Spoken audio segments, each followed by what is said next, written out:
Uganda के 11 MiG fighters जो खड़े थे उनको लाइन से उड़ा दिया। बेंजामिन नेतन्याहू के पीएम बनने में इस ऑपरेशन थंडरबोल्ट का बहुत बड़ा हाथ। नेतन्याहू का बड़ा भाई योनी नेतन्याहू अगर इस ऑपरेशन थंडरबोल्ट का हेड नहीं बनता, फीमेल हाईजैकर ग्रेनेड और पिस्टल लेके अचानक से उठती है प्लेन में। मोसाद ने फेक मर्सिडीज और लैंड रोवर बना के वहां पे उतारा।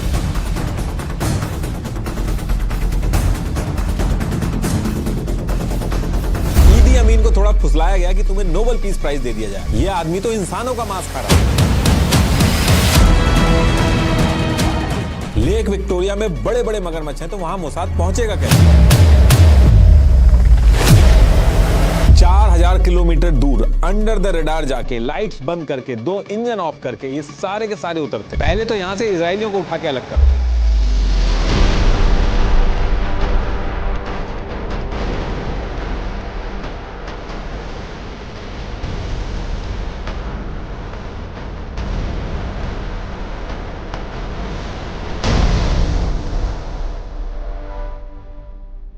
देखिए, इजराइल के तेल अवीव में ये जो बेन गुरियन इंटरनेशनल एयरपोर्ट है, इस एयरपोर्ट पे 27 जून 1976 को करीब 9 बजे मॉर्निंग में एयर फ्रांस फ्लाइट AF139 को पेरिस के लिए टेक ऑफ करना था। और ये डायरेक्ट रूट नहीं था, बीच में एथेंस ग्रीस में एक स्टॉप था जहां से कुछ और पैसेंजर्स को इस फ्लाइट में ऑन बोर्ड होना था। ये जो फ्लाइट थी, इस फ्लाइट में मल्टीपल कंट्रीज के 246 से ज्यादा पैसेंजर्स थे, लेकिन क्योंकि फ्लाइट इजराइल से थी तो मोस्टली जूस पैसेंजर्स थे इसमें। तो जब ये सारी ऑन बोर्डिंग वगैरह हो जाती है तो एज पर शेड्यूल 8:59 मॉर्निंग में ये फ्लाइट तेल अवीव से टेक ऑफ करती है। अब जब ये फ्लाइट टेक ऑफ करती है तो किसी भी पैसेंजर को बिल्कुल भी आइडिया नहीं था कि अगले ही कुछ घंटों में उनके साथ क्या होने वाला है। तो थोड़ी दूर चलने के बाद करीब 11:30 पे ये flight as per schedule Greece के एथेंस में अपना अगला स्टॉप लेती है। तो इधर ये फ्लाइट ग्रीस के अंदर लैंड होती है, वहीं दूसरी तरफ सेम एयरपोर्ट पे 4 लोग अपने केबिन बैग में गन्स और हैंड ग्रेनेड छुपा के एयरपोर्ट के सिक्योरिटी चेक से बच के अंदर घुसते हैं। उस टाइम पे एयरपोर्ट्स की जो सिक्योरिटी वगैरह रहती थी वो काफी ढीली रहती थी, तो इस एयरपोर्ट पे भी एक जगह पे मेटल डिटेक्टर काम नहीं कर रहा था, ऊपर से एक्सरे की स्क्रीन पे भी कोई स्कैनिंग नहीं कर रहा था। तो इसकी वजह से ये जो 4 लोग थे, जिनमें से एक फीमेल भी थी, इनको बंदूकें और हैंड ग्रेनेड छुपा के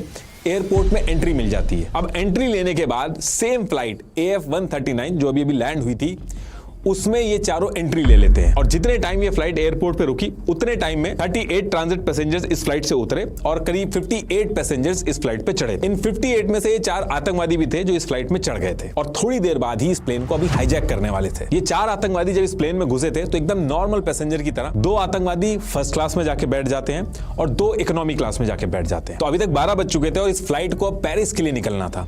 तो टाइम के हिसाब से टेक ऑफ करते हैं और टेक ऑफ करने के करीब 8 मिनट बाद जब प्लेन गल्फ ऑफ कोरियन वाले एरिया में पहुंचता है तो इन चारों में से जो 2 फर्स्ट क्लास में बैठे थे, ये अचानक से एक हाथ में पिस्तौल और एक हाथ में ग्रेनेड लेके अचानक से उठते हैं और तेजी से कॉकपिट जहां पायलट था उस तरफ जाने लगते हैं। अभी जब जा रहे थे तो केबिन क्रू और कुछ पैसेंजर जो आगे थे वो चीखने लगते हैं। अभी भी जो पीछे वाला सेक्शन था उनको नहीं पता था कि आगे फर्स्ट क्लास में क्या हो रहा है। अब ये जो कॉकपिट था उसके अंदर एक पायलट था, एक को पायलट था और एक चीफ इंजीनियर था। और जब ये चीखने की आवाज आ रही थी तो जो पायलट था कैप्टन माइकल बाकोज, इन्होंने चीफ इंजीनियर को बाहर जाके चेक करने को बोला कि देख के आओ क्या चल रहा है बाहर। अब जैसे ही चीफ इंजीनियर कॉकपिट से बाहर की तरफ निकलता है उसके सामने ही एक आतंकवादी जिसका रियल नेम विल्फ्रीड था, ये इसके सर पे बंदूक लगा के और दूसरे हाथ में ग्रेनेड पकड़ रखा होता है, कॉकपिट के अंदर घुस जाता है। Front pages across the world carried the same shocking headline the next morning.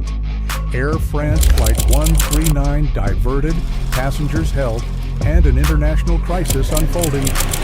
और को पायलट जहां बैठा था उसको हटा के उसकी सीट पे बैठ जाता है और बाकी जो चीफ इंजीनियर और को पायलट थे उनको बंदूक दिखा के जो पीछे जो हाईजैकर था उसने बाहर कर दिया था। अब इसके बाद जो मेन आतंकवादी था विल्फ्रीड, ये इस पायलट के सर पे बंदूक लगा के साफ कह देता है, देखो ये प्लेन जो पेरिस की तरफ तुम ले जा रहे हो इसको साउथ की तरफ मोड़ लो और जैसा जैसा मैं कह रहा हूं अगर तुम वैसा वैसा करोगे तो कुछ भी नहीं होगा तुम्हें, लेकिन अगर तुमने मेरी बात नहीं मानी तो मैं तुरंत गोली मार दूंगा। तो ये सारी बातें सुन के पायलट जो था वो साउथ की डायरेक्शन यानी कि लीबिया की साइड में प्लेन को मोड़ लेता। अब जब ये इतनी चीजें हुई थी तो सेम टाइम पे पीछे जो इकोनॉमी क्लास में 2 हाईजैकर थे, जैल और फैज, ये भी बंदूक और ग्रेनेड वगैरह लेके पीछे के जो पैसेंजर थे उनको भी कंट्रोल में ले लेते। देते हैं और 2 से 3 मिनट के अंदर ही पूरी तरीके से प्लेन जो है इन हाईजैकर्स के कंट्रोल में आ जाता है। और उसके बाद जो मेन हाईजैकर था वो कॉकपिट से ही पायलट का जो माइक्रोफोन था उसको लेकर अनाउंसमेंट करता है और उस अनाउंसमेंट में कहता है कि ये प्लेन हाईजैक हो चुका है और अब से तुम्हारा कैप्टन मैं हूं और इस प्लेन को अब से हाइफा बोला जाएगा और जैसा जैसा हम कहेंगे वैसा वैसा अगर आप लोग कहोगे तो कोई दिक्कत नहीं होगी, लेकिन अगर हमारे ऑर्डर्स नहीं माने तो हम प्लेन को उड़ा देंगे। और सेम मैसेज को ये फ्रेंच में भी रिपीट कर देता। ये जो 4 हाईजैकर्स थे इनमें से 2 जैल और फैज ये PFLP-EO ग्रुप से थे जो इजराइल के खिलाफ पैलेस्टीन की आजादी के लिए लड़ रहा था और बाकी जो 2 हाईजैकर थे ब्रिजिट और विल्फ्रेड ये जर्मनी के रिवॉल्यूशनरी सेल से थे। ये ग्रुप अमेरिका और पावरफुल वेस्टर्न कंट्रीज जो थी उनकी मनमानी के खिलाफ जर्मनी में और बाकी जगह पे लड़ रहा था। तो पैलेस्टीनियन की जो आजादी की लड़ाई चली थी उनका भी इनको सपोर्ट था। तो इस हाईजैकिंग में ये दोनों ग्रुप साथ में आ गए थे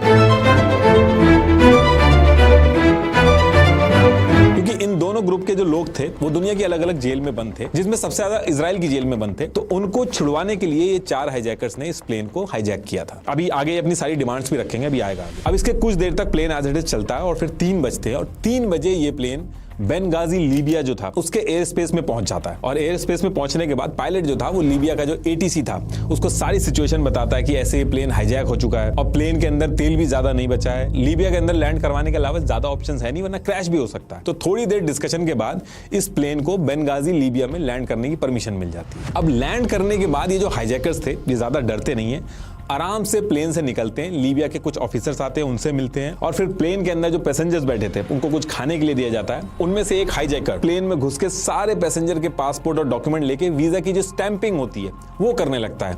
ये सारा प्रोसेस इस तरीके से हो रहा था जैसे कोई हाईजैकिंग हुई नहीं हो। 6 से 7 घंटे ये प्लेन लीबिया में रुकता है, रिफ्यूलिंग होती है और फिर उड़ जाता है। और जैसे ही प्लेन उड़ता है उसके थोड़ी देर बाद ही हाईजैकर पायलट को बता देता है कि युगांडा की तरफ साउथ में मोड़ लेना। और हाईजैकर जो एक नॉर्मल कैप्टन होता है जिस तरीके से अनाउंसमेंट करता है ठीक उसी तरीके से अनाउंसमेंट कर करके हर चीज बता भी रहा था। तो उसने अनाउंसमेंट करके ये भी बताया कि अब ये प्लेन जो है वो युगांडा के एंटेबे में लैंड करेगा। अब युगांडा का नाम सुन के जो पैसेंजर्स थे जो ऑलरेडी डरे हुए थे वो और डर जाते हैं, स्पेशली इजरायली पैसेंजर्स। देखिए किसी को समझ में नहीं आ रहा था कि आगे होने क्या वाला है और जब आगे का पता ना हो तो इंसान को सबसे ज्यादा डर लगता है क्योंकि अनसर्टेनिटी एकदम पावरलेस कर देती है। हम अपनी लाइफ में भी कोशिश करते हैं कि मिनिमम चीजें अनसर्टेन हो, लेकिन रियलिटी अलग है। अपने आसपास भी आपने देखा होगा कि किसी फैमिली के सोल अर्नर अगर अचानक से चले गए तो फैमिली को समझ में नहीं आता कि आगे क्या होगा। ऊपर से फाइनेंशियल क्राइसिस इस परेशानी को और बढ़ा देती है। ऐसे टाइम पे सिर्फ एक चीज फैमिली के काम आती है, प्योर टर्म इंश्योरेंस। बहुत लोग टर्म इंश्योरेंस के नाम पे ऐसे प्लान्स ले लेते हैं जो प्रोटेक्शन और इन्वेस्टमेंट दोनों को मिक्स करते हैं। इसमें प्रीमियम ज्यादा होता है, कवर कम मिलता है और इंश्योरेंस का असली पर्पस खत्म हो जाता है। देखिए लाइफ इंश्योरेंस का एक ही काम होता है, अगर आप नहीं हो तो आपकी फैमिली को एक सिक्योर फाइनेंशियल प्रोटेक्शन मिले। इसी अप्रोच के साथ Acko life insurance pure term plans offer करता है। ना यूलिप्स, ना एंडोवमेंट्स, ना कोई कंफ्यूजन। मैंने एको की ऐप पर अपनी बेसिक डिटेल्स जैसे कवरेज वगैरह डालकर चेक किया तो मुझे ये सरप्राइजिंगली अफोर्डेबल लगा for a cover of almost 1 crore और प्रोसेस भी काफी ट्रांसपेरेंट और सिंपल है। तो क्लैरिटी से डिसीजन लीजिए with echo term insurance, link is in the description. अब कहानी पे वापस आते हैं तो प्लेन युगांडा में लैंड करने वाला था। एक्चुअली उस टाइम पे युगांडा का जो प्रेसिडेंट था ईदी अमीन, ये बहुत ज्यादा न्यूज में रहता था दुनिया भर में। इसके बारे में था कि बहुत ही फ्लैम्बॉयंट है, अनप्रिडिक्टेबल है, रूल्स फॉलो नहीं करता है। Time to time conspiracy theory भी चलती थी कि इंसान खाता है और इसने पावर में आने के बाद जो इसके ऑपोजिशन थे कई हजार ऑपोजिशन मरवा दिए थे और इजराइल से सारे रिश्ते तोड़ दिए थे और एंटी इजराइल स्टांस रखा था इसने। तो इस वजह से इजरायली पैसेंजर्स और डर गए थे कि पता नहीं युगांडा में प्लेन लैंड होने के बाद हाईजैकर्स के साथ मिलकर ईदी अमीन क्या करेगा। तो थोड़ी देर बाद ही ये जो प्लेन था ये युगांडा के एयर स्पेस में पहुंच जाता। अब युगांडा के एयर स्पेस में पहुंचने के बाद जो इनका ATC था वो ज्यादा ऑब्जेक्शन नहीं करता है, आसानी से लैंड करने देता है, जिसके लिए ईदी अमीन के ऊपर क्वेश्चन भी उठता है कि ये इनके साथ ही मिला हुआ था। इसको पहले से ही पता है कि ये प्लेन हाईजैक होकर यहाँ पे आने वाला है। और ये जो टाइम था इस टाइम तक इजराइल के अंदर सारी चीजें पता चल चुकी थी कि इजराइल का जो प्लेन है वो हाईजैक होके युगांडा में लैंड कर रहा है। तो इन्होंने अपनी प्रिपरेशन वगैरह स्टार्ट कर दी थी। बैक टू बैक मीटिंग करके लोग प्लान बना रहे थे इजराइल के अंदर। अब 29 जून 1976 को 3:15 पे युगांडा के एंटेबे में प्लेन लैंड करता है। और जब ये प्लेन लैंड कर रहा था तो इस एयरपोर्ट के चारों तरफ युगांडा की आर्मी खड़ी हुई थी, उसने घेर रखा था, वेपन्स थे उनके पास, कार, ट्रक, चारों तरफ आर्मी थी। ये जो एयरपोर्ट था इसमें इस तरफ ये न्यू टर्मिनल था और इधर ओल्ड टर्मिनल था।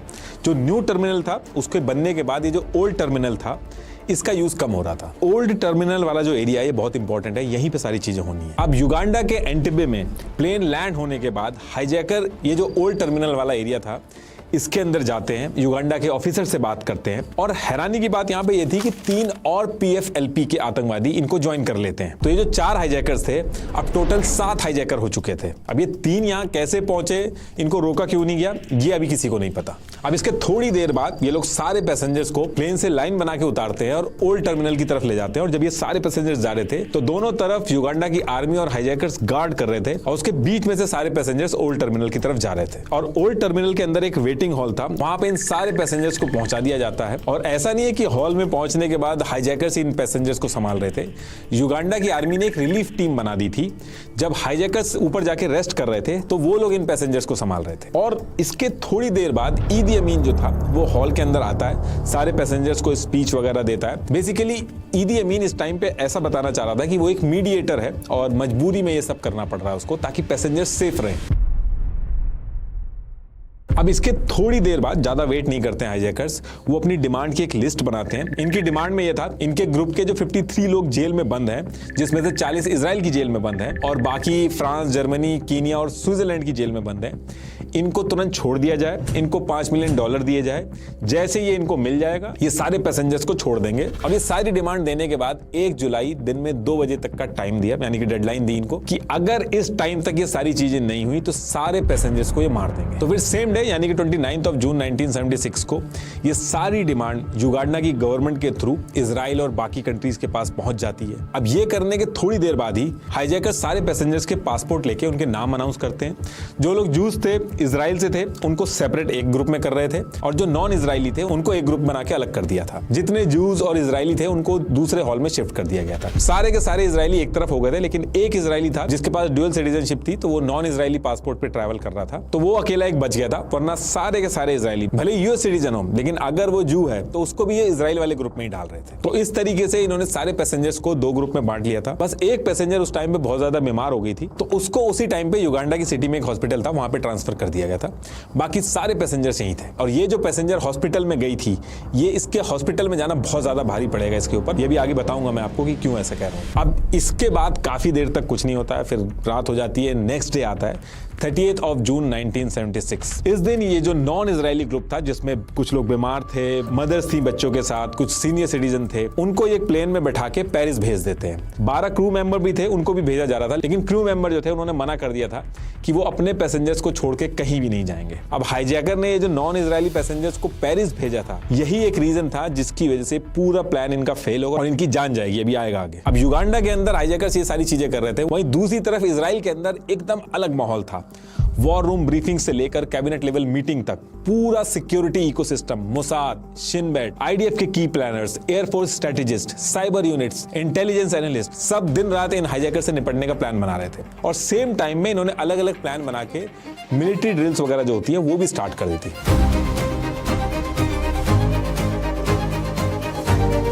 किसी भी टाइम पे इमीडिएट रिस्पांस करना पड़ जाए तो एक इमरजेंसी कमेटी बना रखी थी। इसके साथ साथ एक फास्ट इंटेलिजेंस टीम सेटअप करी थी। इस टीम का बस एक ही काम था कि जिस लोकेशन पे हॉस्टेजेस हैं, हाईजैकर्स हैं, उसकी एक एक डिटेल, एंट्री कहां से है, एग्जिट कहां से है, हाईजैकर्स कितने हैं, उनके हाथ में वेपन कौन सा है, एक एक डिटेल ये लोग इकट्ठा कर रहे थे। और पैरेलली एक नई ब्रेनस्टॉर्म टीम जो थी उसको भी सेटअप किया गया था ताकि इन डिटेल्स को लेके ऑपरेशन के लिए मल्टीपल प्लान्स रेडी किए जा सके। तो इसी टीम के अंदर से हाईजैकर्स ने जो नॉन इजरायली पैसेंजर्स को पेरिस छोड़ दिया था, एक टीम सीधे पेरिस पहुंच जाती है और इन छोड़े हुए नॉन इजरायली पैसेंजर से इंटेरोगेशन स्टार्ट कर देती है। इन्होंने हर एक चीज की एक डिटेल्ड रिपोर्ट बनाई, कितने हाईजैकर्स हैं, क्या बात करते हैं, किस लैंग्वेज में बात करते हैं, युगांडा आर्मी किस जगह पे खड़ी थी, एग्जिट कहां से हुई, कौन कहां पे जाके रेस्ट कर रहा था, हर एक चीज इकट्ठी करके इन्होंने डिटेल बना ली थी। इससे बहुत ज्यादा फायदा हुआ था इजराइल को प्लान बनाने में। इस टाइम पे इजराइल ने मिलिट्री और डिप्लोमेटिक दोनों चैनल्स ऑन कर दिए थे। पहली प्रेफरेंस इजराइल की ये थी कि बैक चैनल से इसका कुछ सोल्यूशन निकाल लिया जाए, मिलिट्री ऑपरेशन की जरूरत ना पड़े। इन्होंने बैक चैनल से यूएस को अप्रोच किया। यूएस ने इजिप्ट के प्रेसिडेंट, अफ्रीकन लीडर से बात करके ट्राई किया, प्रेशर बनाने की कोशिश की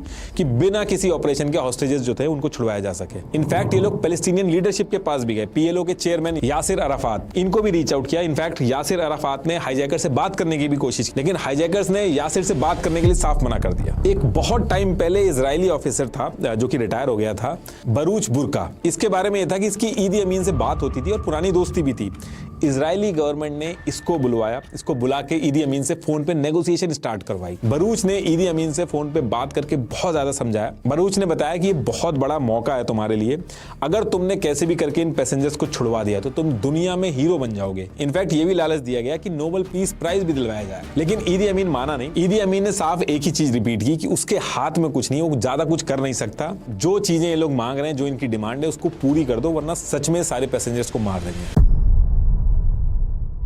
अब जो इजराइल की जो लीडरशिप थी, उनके ऊपर घंटे बाय घंटे प्रेशर बहुत ज्यादा बढ़ता चला जा रहा था। मिलिट्री प्रिपरेशन और डिप्लोमेटिक चैनल के थ्रू सारी चीजें चल तो रही थी, लेकिन इजराइल के अंदर जो पैसेंजर्स के फैमिली वाले थे, ये भीड़ इकट्ठी कर करके इजराइल के ऑफिसेज में घुस रहे थे, हल्ला कर रहे थे। कई जगह पे तोड़फोड़ भी हुई, भीड़ इकट्ठी हुई। गवर्नमेंट की जो बिल्डिंग्स थी उनमें घुस गए थे। जितने फैमिली मेंबर थे इजराइल की न्यूज में बैक टू बैक आ रहे थे। इजराइल के प्राइम मिनिस्टर के ऊपर बहुत ज्यादा प्रेशर था कि अगर एक भी इजरायली पैसेंजर कुछ हो गया तो जनता माफ नहीं करेगी, तुम दोबारा कभी पावर में नहीं आओगे, इलेक्शन कभी जीत नहीं पाओगे। तो इन सारी चीजों से निपटने के लिए जो इजरायली प्राइम मिनिस्टर थे यित्ज़हाक रबीन, इन्होंने एक मीटिंग ली और साफ कह दिया कि ये जो हाईजैकर्स की डिमांड है फिलहाल के लिए मान लेते हैं, क्योंकि एनिमी कंट्री के अंदर है।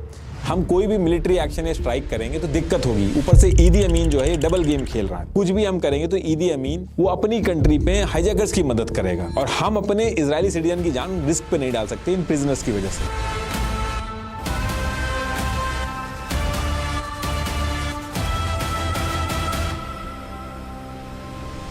लेकिन जब ये मीटिंग के अंदर ये सारे डिस्कशन चल रहे थे तो इजराइल के डिफेंस मिनिस्टर शिमोन ये अड़ जाते हैं। ये साफ कह देते हैं कि अगर इन आतंकवादियों को हम अपनी जेल से छोड़ेंगे तो उससे ज्यादा डैमेज होगा, तो आगे चल के और ज्यादा डैमेज करेंगे, हम और ज्यादा दुनिया के सामने वीक दिखेंगे। तो इसको लेके प्राइम मिनिस्टर और डिफेंस मिनिस्टर जो थे, इनके बीच में कंफ्लिक्ट स्टार्ट हो गया था। लेकिन फिर ये डिसाइड होता है कि एक प्लान बनाओ, उसको सामने रखो और देखते हैं क्या किया जा सकता है। अब ये सारी चीजें होते होते 1 जुलाई की डेट आ जाती है, और इस दिन मॉर्निंग में तेल अवीव के हकरिया में एक इमरजेंसी मीटिंग होती है। इस मीटिंग में चीफ ऑफ स्टाफ गुर, डिफेंस मिनिस्टर शिमोन और पीएम राबिन, इनके सामने इजराइल के ब्रिगेडियर जनरल डैन, ये 3 प्लान लेके आते हैं कि ये 3 मिलिट्री ऑपरेशन करके हम अपने पैसेंजर्स को छुड़वा सकते हैं। पहला ये था कि एंटेबे एयरपोर्ट के पास एक लेक विक्टोरिया थी, वहां पे इजराइल के जो नेवल कमांडो हैं वो बोट से जाएंगे, फिर आगे जाके एयरपोर्ट के ओल्ड टर्मिनल में घुस के हाईजैकर्स को मार देंगे और फिर सरेंडर कर देंगे युगांडा को। दूसरा ये था कि पैराशूट से पैरा कमांडो ड्रॉप किए जाए, वो वहां पे उतरे, अंदर जाएं और हाईजैकर्स को मार दें। और तीसरा ये था कि एक सिविल प्लेन के अंदर, जो बगल वाला एयरपोर्ट था, सिविल प्लेन के अंदर सारे लोग जाएं, रूल फॉलो करें और उस प्लेन के अंदर सारे इजरायली कमांडो हो, छुप के जाएं वो, और सारे हाईजैकर्स को मार के अपने हॉस्टेजेस छुड़ा लें। लेकिन जैसे ही प्रेजेंटेशन खत्म होती है, ये तीनों प्लान हायर अथॉरिटी रिजेक्ट कर देती है, क्योंकि इन तीनों प्लेन में दिक्कत ये थी कि घुसने की प्लानिंग जो थी वो बहुत अच्छी थी, लेकिन हाईजैकर्स को मारने के बाद वापस आने की जो एग्जिट स्ट्रेटेजी थी वो सारे ऑप्शन अनरिलायबल थे। जैसे लेक विक्टोरिया में क्रोकोडाइल्स बहुत थे, उसका मेंशन नहीं था। ऊपर से इन तीनों प्लान में जो एग्जिट प्लान था वो डिपेंड करता था ईदी अमीन के ऊपर। इन तीनों प्लान में ये अज्यूम किया गया था कि ईदी अमीन जो है वो जब ये हाईजैकर्स को मार देंगे तो इनका सपोर्ट करेगा। ईदी अमीन को लेके इन लोगों को डाउट था कि ये खुद मिला हुआ है, तो बाद में वो क्या करेगा उसके बेसिस पे हम अपना प्लान नहीं बना सकते। तो इस वजह से तीनों प्लान को रिजेक्ट कर दिया था। और मीटिंग खत्म होने के बाद ब्रिगेडियर जनरल डैन जो थे ये थोड़ा और टाइम मांगते हैं ताकि एक अच्छा प्लान बनाया जा सके, जिसमें युगांडा की जो गवर्नमेंट है इनके ऊपर डिपेंडेंसी ना हो। और फिर सेम डे यानी कि 1 जुलाई 1976 को ये लोग हाईजैकर्स के साथ एक नेगोशिएशन स्टार्ट करते हैं। ये नेगोशिएशन बेसिकली इसलिए था कि कुछ टाइम बाय कर लें प्लान बनाने के लिए। तो ये अपने डिप्लोमेटिक चैनल्स का यूज करके मैसेज भिजवाते हैं कि हम आपकी सारी शर्तें मानने के लिए रेडी हैं, लेकिन इतने सारे प्रिजनर्स हैं और कई अलग अलग कंट्रीज में हैं, तो इनको छुड़ा के इकट्ठा करके आपके पास लाने के लिए 2 से 3 दिन चाहिए होंगे। अब इसी टाइम पे एक कोइंसिडेंस ये भी था कि ईदी अमीन जो था इसको OAU की चेयरमैनशिप हैंडओवर करने के लिए मॉरिशस जाना था। तो ये भी चाहता था कि थोड़ा टाइम एक्सटेंड हो जाएगा तो उसके लिए अच्छा रहेगा। तो मल्टीपल डिस्कशन के बाद बात बन जाती है और डेट को 4 जुलाई दिन में 2 बजे के लिए एक्सटेंड कर दिया जाता है, और कहा जाता है कि अगर 4 जुलाई को 2 बजे तक आपने हैंडओवर नहीं किए, उनकी डिमांड नहीं पूरी की, तो जितने पैसेंजर्स हैं इनको मार दिया जाएगा। तो ईदी अमीन बाकायदा मीडिया के सामने आता है और प्रॉपर अनाउंसमेंट करता है और कहता है कि देखो मैंने पहले भी कुछ पैसेंजर्स थे उनको पेरिस भिजवा दिया, उनको मैंने ही छुड़वाया बात करके, और दोबारा से मैंने बात करके डेट एक्सटेंड करा ली है। तो इसको लेके भी ईदी अमीन की तारीफ होती है। अब ये जो टाइम मिला था, इनकी जो इंटेलिजेंस गैदरिंग टीम थी, इनके पास एक इन्फो आती है कि एक इजराइल कंस्ट्रक्शन कंपनी थी सोलेल बोने। इस कंपनी ने ईयर 1960 से 1970 के बीच में ये जो युगांडा एयरपोर्ट का ओल्ड टर्मिनल है, जहां पे सारे हाईजैकर्स हैं, सारे पैसेंजर्स हैं, इसी कंपनी ने बनाया है। तो तुरंत ये इस इजरायली कंपनी को बुलाते हैं, इनसे एक्चुअल लेआउट टर्मिनल का design, entry exit point, room, corridor, सब कुछ इंच बाय इंच इनको पता चल जाता है। और जो पेरिस में पैसेंजर्स थे जो रिलीज हुए थे, उनसे भी सारी चीजें मैच करके ये लोग एक एक्चुअल मॉडल बना लेते हैं ताकि ऑपरेशन एग्जीक्यूट करा जा सके। अब इसके बाद सारी डिटेल इकट्ठा करके एक फाइनल प्लान रेडी होता है जिसमें एंट्री, एग्जिट सब इनके कंट्रोल में रहती है और ये प्लान सबको पसंद आता है। इनके फाइनल प्लान में ये था कि रेदर देन कुछ कमांडो जाके हाईजैकर्स को मारें, उसकी बजाय युगांडा को बिना बताए, बाकी कंट्रीज को बिना बताए अंडर द रडार एक बहुत बड़ी इजरायली कमांडो की टीम जाए, 100 से ज्यादा की, ये चुपचाप बिना किसी को बताए युगांडा के एयरपोर्ट पे पहुंचे, पूरे एयरपोर्ट को टेक ओवर करें और इस तरीके से टेक ओवर करें कि अगर युगांडा की आर्मी भी आ जाए, वॉर जैसी सिचुएशन भी हो जाए, तो उससे भी निपट सकें। और जब ये हाईजैकर्स को मारे तो पूरे एरिया को अपने कंट्रोल में लेके मारे और जितने भी पैसेंजर्स हैं उनको छुड़वा के वापस इजराइल ले। अब देखिए, ये जो प्लान फाइनल हुआ था, जो सबको पसंद आया था, इस प्लान में ऐसा बहुत कुछ अजूबा नहीं था या ऐसा नहीं था कि ये कभी ऐसा सोचा ही ना गया हो। इस प्लान की जो सबसे इंपॉर्टेंट चीज थी, जिसकी वजह से ये प्लान एक एक्स्ट्रा ऑर्डिनरी प्लान बना, इस पूरे प्लान में स्पीड बहुत इंपॉर्टेंट रोल प्ले कर रही थी।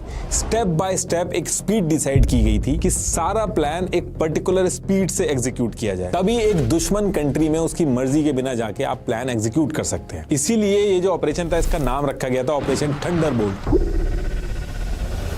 ये बिजली की तेज रफ्तार की तरह इसको करना होगा, तभी इसमें सक्सेस मिलेगी। तो 3 जुलाई 1976 को शाम को 6:30 बजे इस प्लान को एग्जीक्यूट करने का अप्रूवल मिल जाता है इजराइल की गवर्नमेंट से। प्रिपरेशन ऑलरेडी चल रही थी सारे मॉडल्स पे और 3 जुलाई को ही फिक्स हो जाता है कि आज की रात ही, करीब रात में 11 बजे ये प्लान एग्जीक्यूट होगा, क्योंकि दिन में करेंगे तो पकड़े जाने का डर होगा और अगले दिन ही डेडलाइन थी, तो इस वजह से रात को 11 बजे इस प्लान को एग्जीक्यूट करना फिक्स कर दिया जाता। तो एक तरफ हाईजैकर्स अपना आराम से खुश थे कि इजरायली गवर्नमेंट मान गई है, अब कुछ ही घंटे बचे हैं कि अगले दिन 2 बजे इनके ग्रुप के जो लोग हैं वो इनको मिल जाएंगे। लेकिन वहीं दूसरी तरफ इजराइल के जो कमांडो थे, वो कुछ ही घंटे में प्लेन लेके निकलने वाले थे युगांडा के अंदर हाईजैकर्स को मारने के लिए।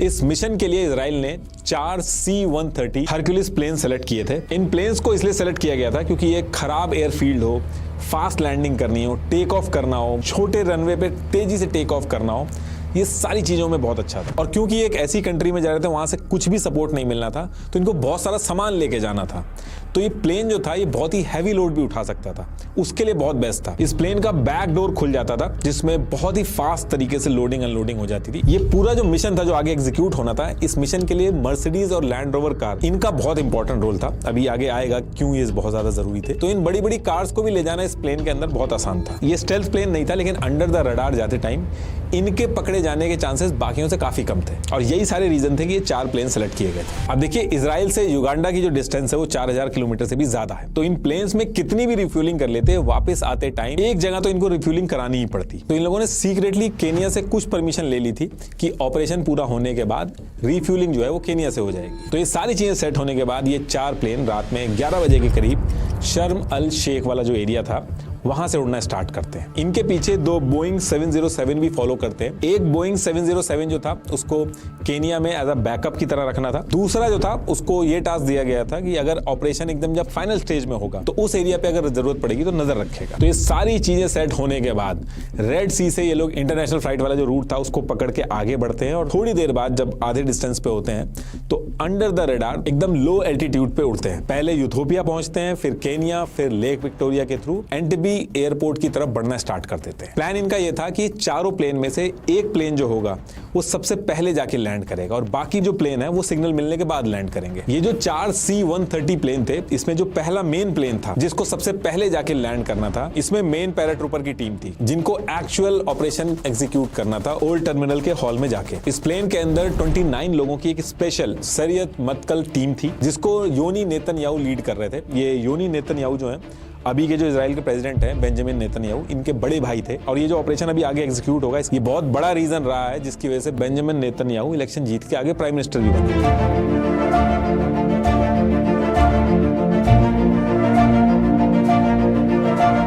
ऐसा मैं क्यों कह रहा हूं ये भी अभी आगे आपको पता चलेगा। तो जो पहला C-130 प्लेन था इसमें तो मेन टीम थी। दूसरा जो प्लेन था इस प्लेन में क्विक रिएक्शन टीम थी। इस प्लेन के अंदर जो टीम थी उसको निकल के न्यू टर्मिनल वाले एरिया को सिक्योर करना था। इन केस युगांडा की आर्मी रिटेलिएट करे तो उससे निपटना था और जब बाकी की टीम पैसेंजर्स को बाहर लेके आ रही होंगी तो उनके लिए एक सेफ रूट भी रेडी करना था। तीसरा प्लेन जो था उसके अंदर रिजर्व पैराट्रूपर्स थे। इनका काम था कि प्लेन से निकल के जो युगांडा एयरफोर्स के जितने भी मिक्स प्लेन खड़े थे उनको डिस्ट्रॉय करना। ऐसा इसलिए डिसाइड किया था इन्होंने ताकि इन केस जब ये चारों प्लेन सारे पैसेंजर्स को लेके आ रहे हों, तो अगर युगांडा की एयरफोर्स कुछ इन पे हमला भी करना चाहे तो ना कर पाए। चौथा जो प्लेन था, इसमें इवैक्यूएशन और मेडिकल सपोर्ट की टीम थी और इसके साथ साथ 10 लोगों की प्लेन रिफ्यूलिंग टीम भी बना के इन्होंने बैकअप में रख दी थी। इनके पास पोर्टेबल फ्यूल पंप वगैरह थे। ये इसलिए था कि इन केस अगर केनिया में रिफ्यूलिंग वाले ऑप्शन को लेके कोई दिक्कत हो जाए तो इन लोगों ने पहले से ही पता कर रखा था कि एंटेबे एयरपोर्ट पे फ्यूल वाला एरिया किधर है, तो उस इमरजेंसी वाले केस में ये खुद से ही पंप करके अपने प्लेन में रिफ्यूलिंग कर लेंगे। तो अब यहां से जो पहला प्लेन था वो युगांडा एंटेबे एयरपोर्ट के एकदम पास पहुंचने वाला था।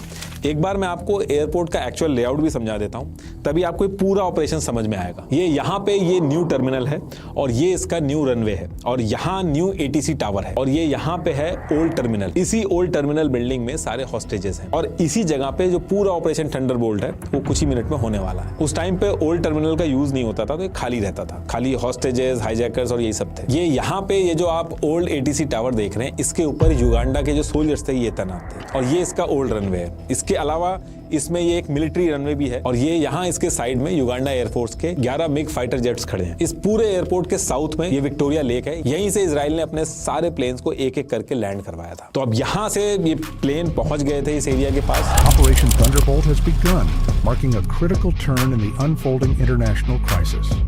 Reports indicate that Israeli forces have launched a coordinated late-night mission at Entebbe Airport. अब ऑपरेशन एग्जीक्यूट होना था। सबसे पहले C-130 जो पहला मेन प्लेन था जिसमें सारे कमांडो थे, ये एयरपोर्ट के पास पहुंचता है, अपनी लाइट बंद करता है, उसके साथ साथ 4 में से 2 इंजन बंद करता है ताकि नॉइस कम हो और फिर एक प्लान्ड पॉइंट पे धीरे धीरे करके लैंड करना स्टार्ट करता है। लैंड करते टाइम डोर हवा में खोल दिए जाते हैं ताकि अनलोडिंग फास्ट हो और फिर लैंड होने के बाद ये एक बैटरी लाइट से सिग्नल बना देते हैं ताकि बाकी 3 प्लेन्स भी लाइट कोड के हिसाब से लैंड करें और आगे लड़ाई के टाइम पे युगांडा फोर्सेस अगर घेरने के लिए रनवे की लाइट ऑफ कर दें या कंफ्यूज करने के लिए ऐसा कुछ करें तो इनको दिक्कत ना आए। अब इसके बाद ये प्लेन यहाँ घूम के ओल्ड रनवे के पास आकर खड़ा हो जाता है और इसमें से पहले ब्लैक मर्सिडीज और 2 लैंड रोवर निकलती हैं। अब यहाँ से इनका प्लान ये था कि ये सारे कमांडो ईदी अमीन जिस कार के साथ एयरपोर्ट पे आता था अपना कॉन्वॉय बना के, सेम उसी की तरह ये लोग एक फेक कॉन्वॉय बनाएंगे जिसमें एग्जैक्टली वही सारी गाड़ियां होंगी, वही सारे नंबर प्लेट होंगे, जैसे फ्लैग होते हैं वही होंगे और इसी फेक कॉन्वॉय में ये सारे कमांडो बैठेंगे। ये इजरायली कमांडो ने फेक नंबर, फेक फ्लैग सब कुछ एज इट इज लगा रखा था जो ईदी अमीन के कॉन्वॉय से एक्चुअल मैच करता था। तो पूरा कॉन्वॉय बना के